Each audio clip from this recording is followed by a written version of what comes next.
You didn't take the time to see.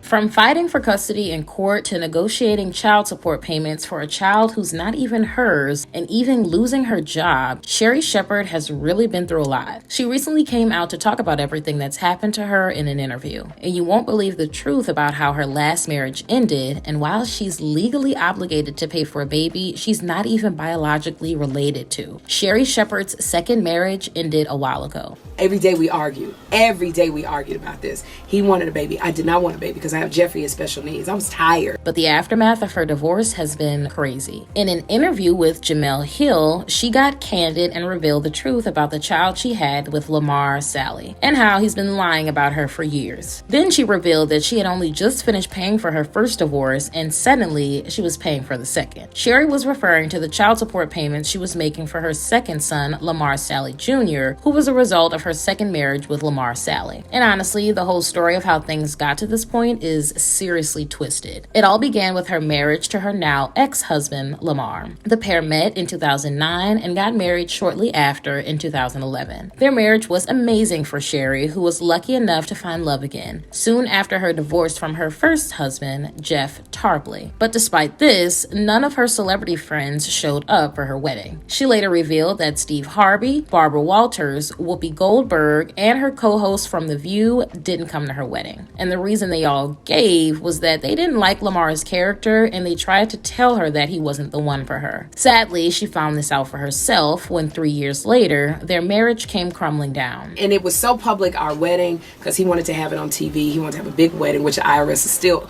audited me for. And it was due to a very nasty reason. It turned out that Lamar told Sherri that he was a big Hollywood player and that he had sold some movie scripts. But a source told Radar Online that after they got married, Sherri discovered that he wasn't who she thought he was. But he was adamant, I'm not going to Hollywood to get no job, I'm going to stay home. So their marriage was based on a lie. And that wasn't even all. So public, it was an embarrassment. So basically, I had consigned myself to, okay, we're gonna have this baby and I'm just be unhappy for the rest of my life. Before their marriage ended, something seriously crazy happened. Sherri had agreed to have a baby via surrogacy with Lamar. I didn't pick the surrogate. I didn't pick the donor who had the egg. I didn't pick the gestational carrier.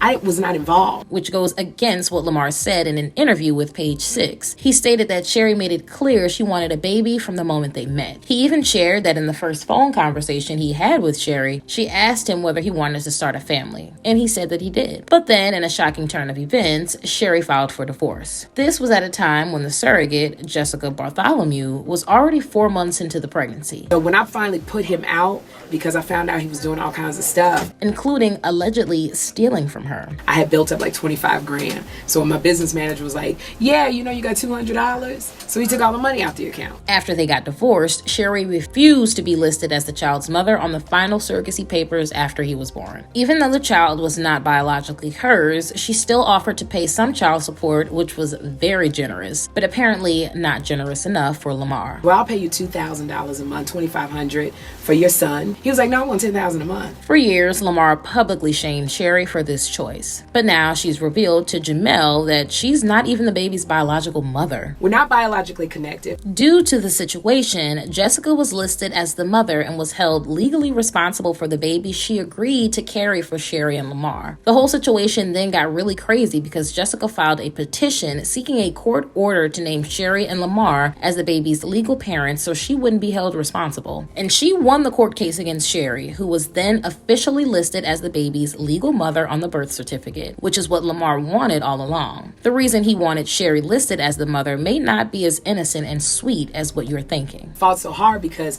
for my name to be on the birth certificate, he can still go to People magazine and say, Sherri ain't visited her son. But that wasn't all. After her trial with Jessica, Lamar sued Sherri for child support with a very serious claim. According to Lamar, their child had a genetic blood disease called G6PD. And at the time, they had just finalized their divorce and he had just moved back to LA. So he had no money or job. And he had no choice but to ask Sherri to put Lamar Jr. on her health insurance. But she refused. News of their court case went went viral and was everywhere, until it ended up costing Sherri her career as she had to step down from her job as a co-host of The View. The court ultimately ruled in Lamar's favor and asked that Sherri pays $4,100 per month in child support for Lamar Jr. until he turned 13, at which point her payments would increase to $4,600 a month. However, Sherri argued against the ruling because, truthfully, she wanted no involvement with Lamar Jr. at all, whether financial or otherwise. Lamar was the one who revealed this in an exclusive interview with the Daily Mail Online. He stated that Sherri wanted absolutely nothing to do with their son and that he hoped she would have a change of heart because their child needed a mother. Sherri then offered Lamar a one-time payoff of $150,000 for child support, and when he didn't accept, she took the case to the Supreme Court of Pennsylvania. She unfortunately lost the case yet again, after which she said in an interview with People magazine that she was okay with the results. In her words, Lamar Jr. would be cared for like her first son, Jeffrey, and he had nothing to worry about as he was on her insurance and she would pay for his child support. Then she stated that she only went through the whole process of trying to disconnect from his life because she's not his biological mother, and she didn't want him to have two parents who didn't get along. Sherri's reasoning was kind of understandable because around the same time, her first son was also suffering severely from the fallout from her first marriage. Her first husband, Jeff, filed for an emergency modification of custody over their 9-year-old son, Jeffrey, at the same time when Lamar was suing Sherri for child support. In fact, during the trial, Jeff filed for temporary custody of their son, claiming that Sherri was neglecting him and not providing for his needs. The timing was interesting because Sherri had had primary custody of their son since the divorce. Plus, Jeff had another son from the woman whom he had an affair with, which was the reason for his divorce from Sherri in the first place. So it was pretty strange that he suddenly wanted primary custody of their son too. But Jeff sued Sherri, claiming that their son, who is a special needs child, could not read, write, or even tie his shoe due to neglect from Sherri. He also added that her tight work schedule was the main reason why she was allegedly neglecting their son. The worst part of it all was that he brought up Lamar as a key witness to back up his claims about Sherri. His actions made everyone outraged, and it seemed as though Sherri's two ex-husbands were conspiring against her. Sherri herself even took to Twitter to rant about how both men were doing it all to spite her and get her money. The judge on the case, Michelle Williams, agreed with this and ruled in Sherri's favor. The judge reasoned that there wasn't a change in the circumstances that should warrant a change in the child's custody. Everybody was happy for Sherri that her legal battles were finally over. And despite everything that happened, Sherri still tries to make her son see his father and stepdad as amazing people. She revealed in an interview with The Wendy Williams Show that she maintained a good image of Jeff for her son and made sure he was a hero in her son's mind. As for her other son, Lamar Jr., she has stuck to her decision to not have anything to do with him. She only posts pictures of Jeffrey and hasn't really reached out to see Lamar Jr. since his birth. Sherri also stated that she has no desire to marry again. She told Wendy Williams on her show that she couldn't afford another marriage after spending so much money on her first two, which is totally understandable. But now, I would like to know what you all think. What do you think about Sherri's decision to not be involved in Jamar Jr.'s life? Let me know in the comments below.